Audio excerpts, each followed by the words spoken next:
I think this is definitely a year-round pud, you know, chocolate fondants, not just for Christmas. Who can resist?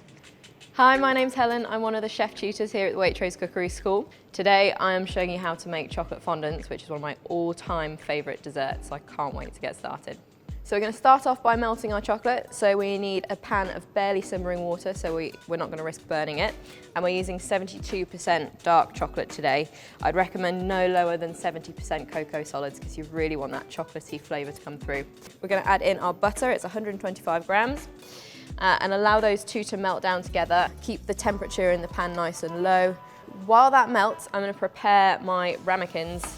So you want to get these really well buttered and greased so that the chocolate fondants don't stick. And I'm just going to sprinkle in some flour and just go kind of all around the edges. We're using flour here to prevent the chocolate fondants from sticking to the tin. So that layer of butter and flour is going to kind of allow them to slip out really easily.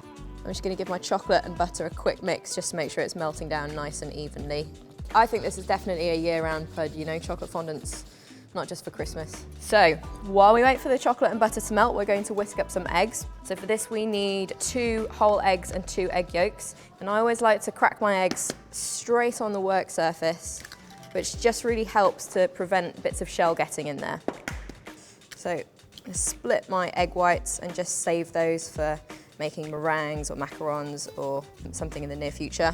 So to this we're going to add 100 grams of sugar, and then I would recommend using an electric whisk because we're going to be whisking for quite a while here, but if you wanted to do it by hand then kudos to you. We're going to whisk it until it's really nice and pale and creamy and thick.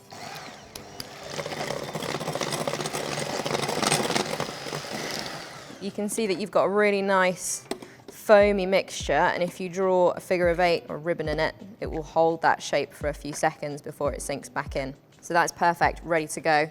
You really don't want to let the chocolate get too hot here. We just want to melt it gently because we want the mixture to be as cool as possible when we combine it with the eggs.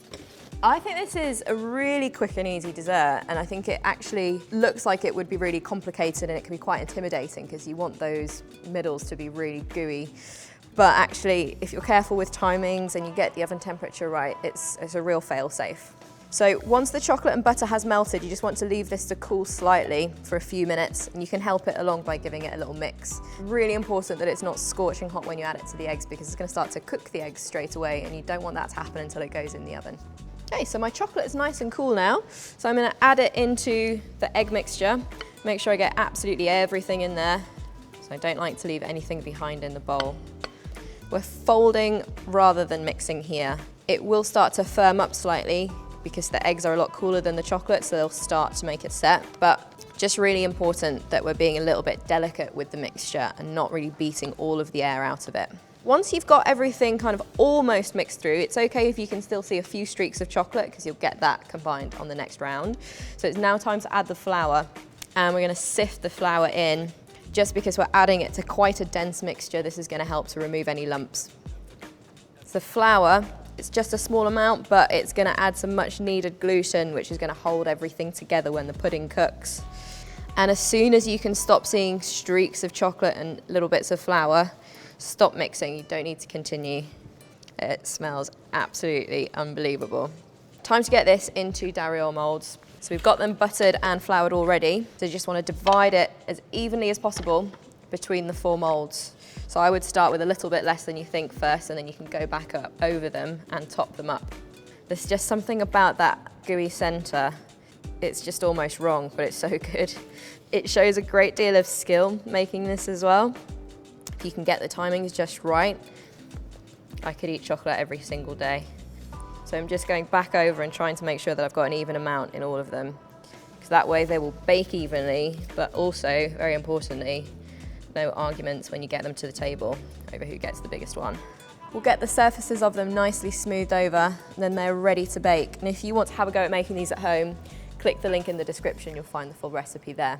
So we've done all the hard work now, but it's all in the cooking. So we need to get them into the oven and check them after 14 minutes. You definitely want to set a timer so you don't forget this one. So these have been out of the oven for about 2 minutes. You need to give them a little bit of time to rest when they come out. And it's now time to get one out and see what it's like on the inside. I like to get this off the tray, just run the knife around it briefly to make sure it's going to release itself nice and easily. Okay, so this is the moment of truth. I'm gonna give it a good little shake in the tin, invert it onto a plate. You don't get that many good surprises in life, but hopefully this will be one of them. And there we go.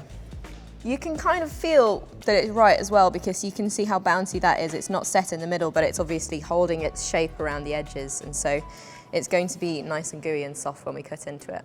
So I'm gonna pour on some double cream. My favorite thing is cold cream with a hot pudding. Who can resist? Nice gooey center. So for me that is spot on, but if you wanted to mix it up a little bit, you could use some peppermint flavored chocolate. That would be a really nice kind of seasonal, wintry flavored pudding. This is an absolutely great one to make for your friends. It is one of our favorites at the Cookery School. I know that this is one of Becca's favorite puddings and she's been dying to have a little taste since I started making them today. So there you go. I absolutely have. Thank you so much, Helen. No worries. You get a nice big spoonful. Yeah. These kind of things don't last very long in this place. So good. Did I do your favorite pudding justice? Good. Top dog. This is for me though. So that's it. That's my chocolate fondant. Possibly the best pudding of all time. I definitely think you guys should give it a go. It's so worth the effort.